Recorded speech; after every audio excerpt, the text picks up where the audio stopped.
Mga pangyayari sa politika, kalagayan sa ekonomiya, mga kaganapan sa entertainment at iba pang mga balitang pambansa.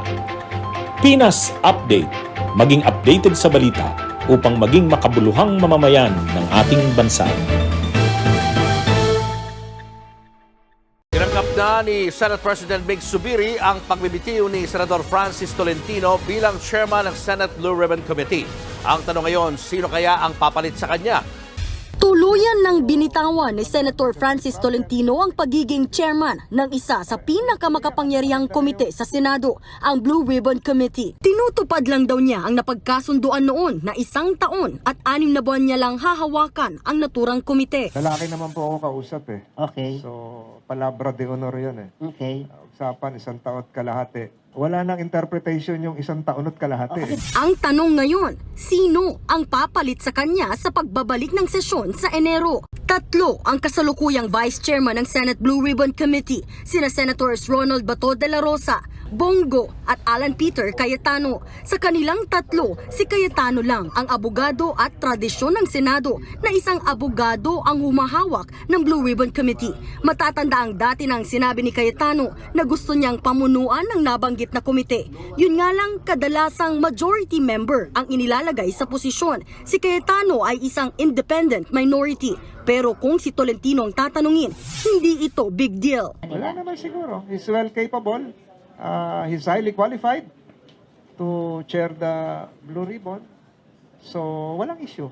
Handa raw i-turn over ni Tolentino ang mga record at dokumento ng komite sa sino mang papalit sa kanya. Tinanggap na ni Senate President Mig Zubiri ang pagbibitiw ni Tolentino bagamat nakapanghihinayang aniya ito. Wala ring binanggit na kapalit si Zubiri. Daraan pa raw ito sa konsultasyon ng lahat ng miyembro ng Senado.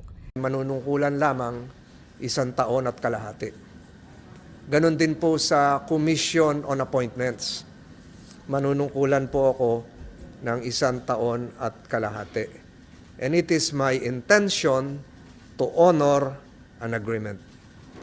In fulfillment of a sacred commitment to serve as Blue Ribbon Committee Chairman and member of the Commission on Appointments for a concise term of 1.5 years, I find it both a duty and an honor to uphold the essence of a prior agreement.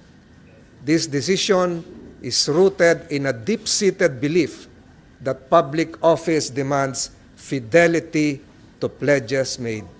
Ang pagtupad sa kasunduan ay nakabatay sa aking malalim na paniniwala na ang pangako na maglingkod na maikling panahon ay isang sagradong tungkulin sa paglilingkod sa bayan na dapat tuparin.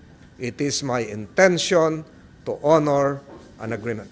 I refer to statements given by the Senate President that this should be given in a plenary.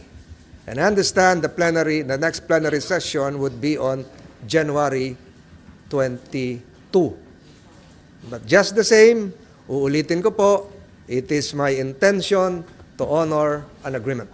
Sir, but you are open to extending that agreement to another 1.5 years? Uulitin ko po, 2 po yung kasunduan. Una, for me to serve as member of the Commission on Appointments for 1.5 years, which will expire at the end of this year. I will honor that agreement.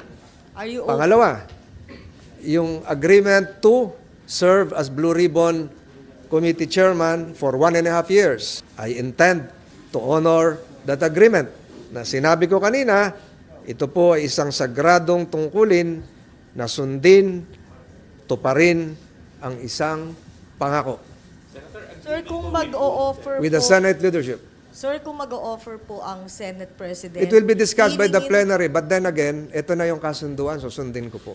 Paano kung dahil sa maganda mong performance as Blue Ribbon Committee Chairman, ang maging sentiments ng majority, i-retain ka as Blue Ribbon Committee Chairman? Hindi na po siguro ganun ang usapan. Nabanggit ko yung ulitin ko, and I've given you a copy of my short statement. It is my intention to honor an agreement. So sa resumption ng session sa January 23, formally 22 ba? 23? 22. 22. Formally, sa plenary ho, Yes. i-manifest nyo yung Yes. pagbibitiw nyo as Yes. No. Hindi dapat pagbibitiw ang sabihin. Honoring the- Honor the agreement. On two, relative to two committees, Commission on Appointments and the Blue Ribbon Committee. And right now, sir, meron na bang interesado na pumalit sa inyo sa Blue Ribbon? Hindi ko alam, nababasa ko lang sa social media nung ako'y wala dito. Hindi ko alam na ako pala yung pinag-uusapan noon. Nababasa ko lang sa mga news items. Pwede pong, can you enlighten or ma-recall lang po, sino po yung mga nag-agree na until end of this year lang po? Senate leadership. During a caucus, sir, or... During the formation of the committee chairmanships. Kasi nakalatag yun eh. Sir, bakit nagkaroon ng ganong agreement? Nahirapan po bang hanapin or... Hindi ko alam. Marami. Wala bang ibang may gusto nung time na yun, sir, na mag-Blue Ribbon Chairman? Hindi ko rin Kasi masabi. yun- Hindi ko na ma-recall. But you agreed to it then because you also I want to help. to...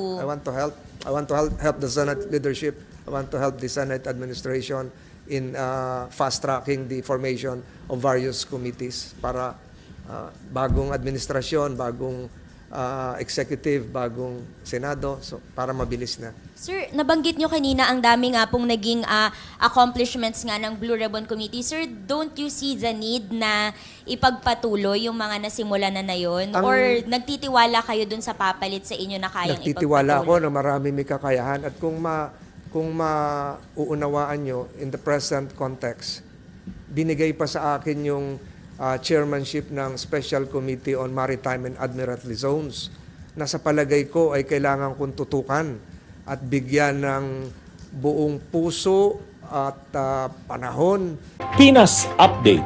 Maging updated sa balita upang maging makabuluhang mamamayan ng ating bansa.